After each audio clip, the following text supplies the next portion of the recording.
The legendary comedy Police Academy has brought laughter to millions of viewers around the world. But behind those immortal roles are heartbreaking losses. In this video, we will look back at the journeys and lives of 14 Police Academy stars who have passed away, to remember the faces that made up the legend of the time. Bubba Smith as Moses Hightower. Charles Aaron Bubba Smith was born on February 28, 1945 in Texas. At 39, he became an unforgettable character to audiences around the world as Moses Hightower, a tall, gentle officer in the police academy from Part 1 to Part 6. Besides his comedic personality, Bubba was an NFL football legend, being selected first overall in the 1967 draft and winning Super Bowl V with the Baltimore Colts. Illness had worn away his body, while the image of a steel hero became a psychological burden he could not shake off. On August 3, 2011, Bubba Smith was found dead alone at the age of 66. The cause? Acute drug poisoning and heart failure. An autopsy later confirmed he had CTE, a degenerative brain disease caused by repeated head trauma common in competitive athletes. His heart was twice its normal weight at the time of his death, a poignant symbol of the price paid for sporting glory. Marion Ramsey as Laverne Hooks. Marion Ramsey was born on May 10, 1947 in Philadelphia. At 37, she made her mark in film history as Officer Laverne Hooks, the timid but surprisingly courageous policewoman in Police Academy, from Season 1 through Season 6. Her soft, high-pitched voice became iconic, making Hooks a character audiences would never forget. But the role ultimately became a gilded cage, trapping Ramsey in a single on-screen identity. Too boxed in, Ramsey was rarely cast in other roles. Hollywood couldn't look beyond her squeaky voice in Police Academy, ignoring the fact that she was also a talented stage actress, performing on Broadway and touring nationally in Hello, Dolly. Her personal life mirrored her professional disappointment. After a failed marriage, Marion withdrew from relationships altogether. Childless and without any family, she lived alone in her home in Los Angeles. In her final years, Marion's health rapidly declined. Although the specific cause of death was not released, she suffered a brief illness before passing away on January 7, 2021, at the age of 73. Close friend Nell Carter once revealed that Marion was a very private person, often hiding her pain behind a smile. Her estimated net worth at the time of her death was only about $500,000, a modest figure compared to the emotional impact she left on audiences. But the greatest tragedy was not material. It was being stuck in a role that was so successful that she never had the chance to truly see herself for who she was. George Gaines as Eric Lessard. George Gaines was born on May 16, 1917 in Helsinki, a Russian-born Dutch talent who served in the Royal Netherlands Navy during World War II.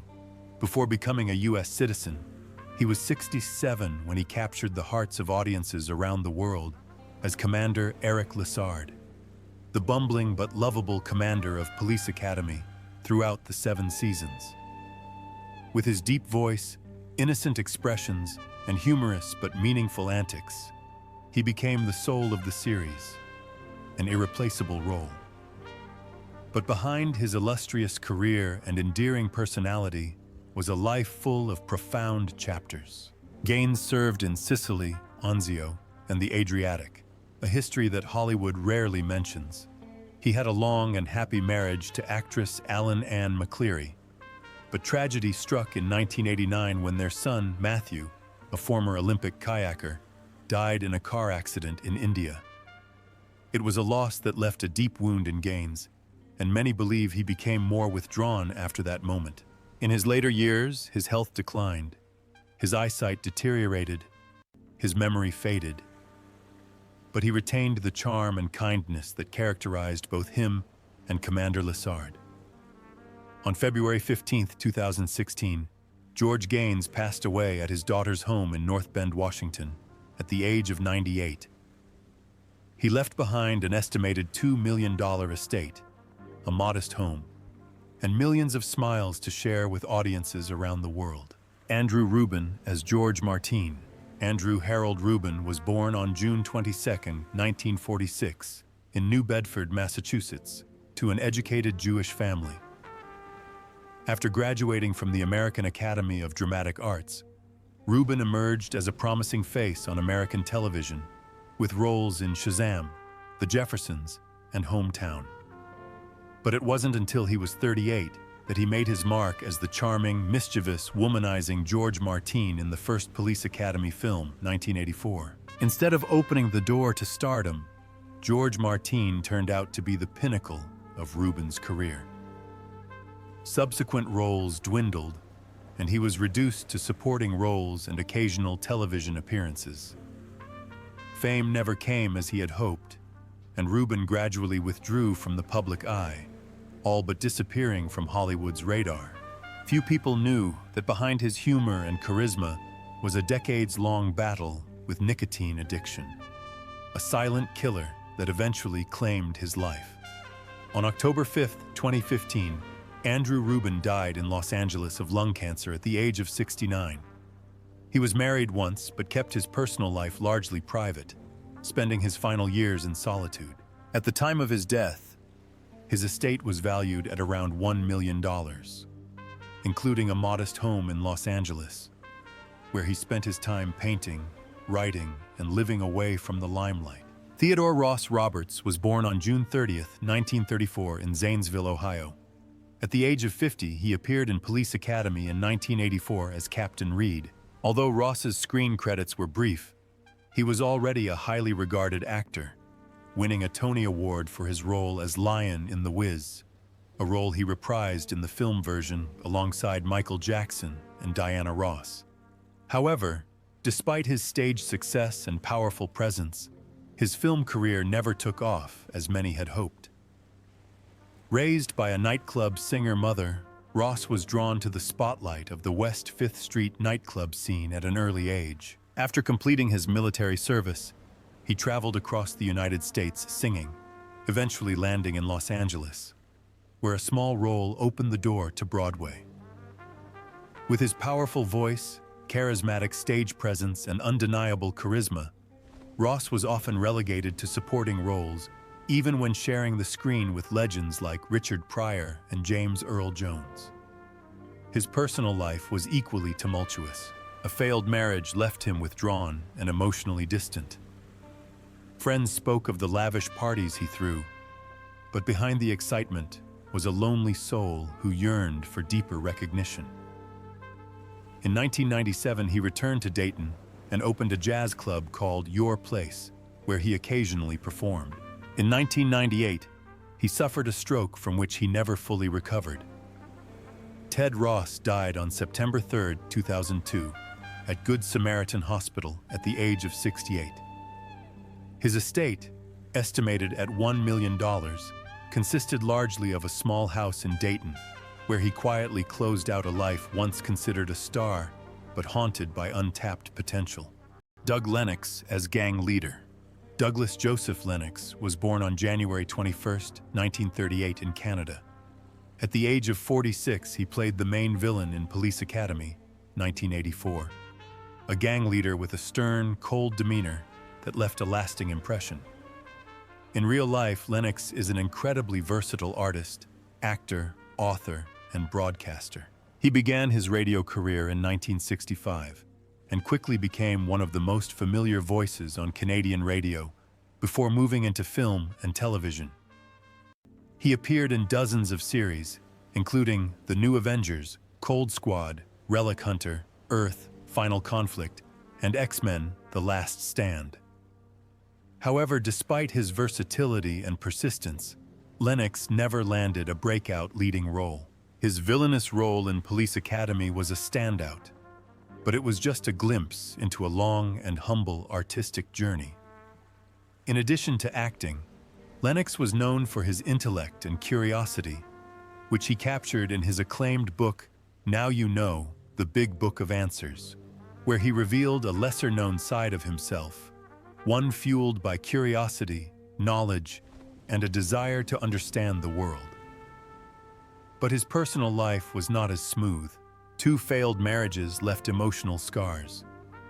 According to those close to him, Lennox struggled with bouts of depression, haunted by the feeling that Hollywood had abandoned him, that his talent and dedication had been reduced to a single remembered villain. Doug Lennox died in his sleep on November 28, 2015 in Toronto, at the age of 77. The cause was complications from pneumonia. He left behind an estate worth about $400,000, including a modest home in Toronto, where he spent his final years in quiet solitude. He was a gifted storyteller, a memorable villain, but perhaps above all, a creative spirit the world turned away from too soon. Hugh Wilson, as Angry Driver, Hugh Hamilton Wilson Jr., born August 21, 1943 in Miami, Florida, was one of the most talented creators in television and film in the 1980s and 1990s. At age 41, he not only directed, but also appeared briefly on screen as Angry Driver in Police Academy, 1984, a comedy that became a worldwide hit and launched a long-running series. But that was only a small part of his remarkable journey. Wilson was the creator of the popular sitcom WKRP in Cincinnati, which received multiple Emmy nominations and a Humanitas Award. He also directed The First Wives Club, 1996, a landmark feminist comedy that grossed over $181 million worldwide and launched the careers of Bette Midler, Goldie Hawn, and Diane Keaton. Behind that success, however, was a complicated personal life. Although he married Charter Smith in 1979 and had 5 children, Wilson had gone through 2 previous divorces, partly due to the pressures of fame and relentless work. He once admitted that the spotlight had left him emotionally drained, that his career had overshadowed his personal life. A devout Catholic and later a visiting professor at the University of Virginia, he carried the silent burden of feeling he had missed out on so much precious family time. Wilson died on January 14, 2018, in Charlottesville, Virginia, at the age of 74, after battling lung cancer and emphysema. He left behind an estate worth about $2 million, including a modest home in Virginia that was his peaceful retreat after decades of navigating the high-pressure world of Hollywood. Joyce Gordon as Mrs. Thompson. Joyce Gordon, born March 25, 1929 in Des Moines, Iowa, is not only an actress, but also one of the most outstanding female pioneers in the history of American television. At age 49, she appeared as Mrs. Thompson in Police Academy, 1984, a small role that helped define the film's signature comedy. But in a career that spanned decades, the role was a quiet note on a long journey of groundbreaking, often unsung achievements. In the 1950s, Joyce Gordon became the first woman to narrate a live television commercial, an act that was almost unthinkable for a woman at the time. She was also the first female announcer at a nationally televised political convention, and the first woman to serve as president of the Screen Actors Guild, SAG local chapter, leading the New York chapter since 1966. Far from being known as the Lady in the Glasses, her affectionate media nickname, Joyce became the familiar voice behind countless automated telephone recordings that millions of Americans hear every day. From the number you have dialed is not in service. Please dial first the area code. She was also the English-language voice for European film legends such as Claudia Cardinale and Jean Moreau, including in Once Upon a Time in the West.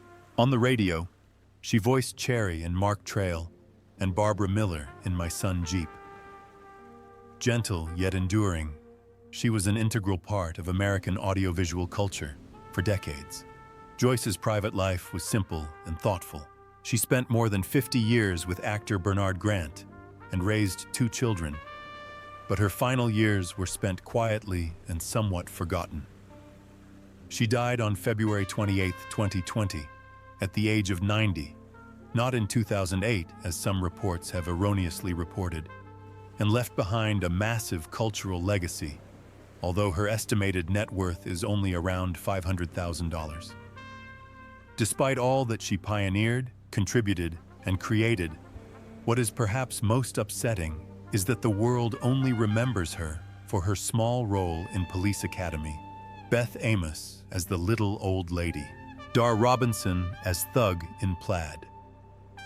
Dar Allen Robinson was born on March 26, 1947 in Los Angeles. Growing up surrounded by trampolines, gymnastics mats, and a love of danger, at 37, he appeared in Police Academy in 1984 as a checkered-shirted thug, a small role that barely hinted at his immense legacy. With 19 world records and 21 firsts in death-defying stunts, Dar Robinson was more than just a stuntman. He was a living Hollywood legend until the day he died. Robinson was the first person to jump 700 feet from the CN Tower, fall 220 feet from the Hyatt Regency, launch a car over the rim of the Grand Canyon, and free fall from a helicopter 311 feet, all with precision calculations. He hasn't broken a bone in 13 years, but ironically, his only fatal fall wasn't even a major stunt. On November 21st, 1986, on the set of Million Dollar Mystery, Robinson was performing the film's main stunt. While performing a simple motorcycle chase for extras, which wasn't even a planned stunt, he lost control of his motorcycle and plunged off a cliff, dying instantly at the age of 39. The medical team left the scene, believing the dangerous part of the shoot was over. His fortune was estimated at $300,000. He suffered a failed marriage and left behind 2 sons, including Sean Robinson, who followed his father into the stunt business before also dying of heart failure at a young age. Close friends recall that Dar always lived with a sense of dread about death, and in some ways, he accepted it. George R. Robertson as Henry J. Hurst. George Ross Robertson was born on April 20, 1933 in Canada. At 51, he became a household name for his portrayal of Police Chief Henry J. Hurst in the Police Academy series. With a mix of grit and humor, he brought weight to the role, which ran in the first 6 films from 1984 to 1989. Hurst's grumpy exterior hid a heart of resignation, endearing him to fans for decades. After Police Academy, however, George R. Robertson took a quieter path, away from the noise of Hollywood. Despite appearing in 3 Oscar-nominated films, Airport, Norma Rae, and JFK, he remained a humble, hard-working supporting actor, more devoted to his craft than to fame. His personal life, however, told a more troubled story. 2 failed marriages kept him away from his family, especially in his later years. Relatives said he often lived alone in his Toronto home, haunted by a sense of abandonment from the industry that had once embraced him. Although his role as Hearst brought him public affection, it did not erase the emptiness that crept into his mind when the spotlight was turned off. George R. Robertson died on January 29, 2023, at the age of 89. His fortune was estimated at $1 million, mostly from real estate and film royalties. While his passing did not cause any drama or scandal, his tragedy lies in his silence, being remembered and forgotten at the same time, as the line between fame and solitude blurs in memory. Deborah Lee Scott as Violet Fackler. Deborah Lee Scott was born on April 2, 1953, in Elizabeth, New Jersey. At the age of 31, she appeared in the 1984 film Police Academy as Violet Fackler, the fiery, eccentric wife of Douglas Fackler. Although it was a supporting role, the role made her a household name during the golden age of American sitcoms. Off-screen, however, Scott's life was filled with hidden wounds. After early success in Mary Hartman, Welcome Back, Cotter and Angie, she gradually gave up acting and worked as a talent agent in New York. Tragedy continued to strike. Her marriage to actor Jonathan Frakes ended, and she suffered the greatest heartbreak of her life when her fiancé, police officer John Dennis Levi, was killed in the September 11th attacks. According to her sister, Deborah Lee never recovered. She became heavily addicted to alcohol, became increasingly withdrawn, and struggled with severe depression. Just days after her 52nd birthday, Deborah Lee Scott died in her sleep at her home on Amelia Island, Florida. The official cause? Complications from cirrhosis of the liver, linked to years of alcohol abuse. Her estate was worth an estimated $300,000, a modest sum given the fame she once enjoyed.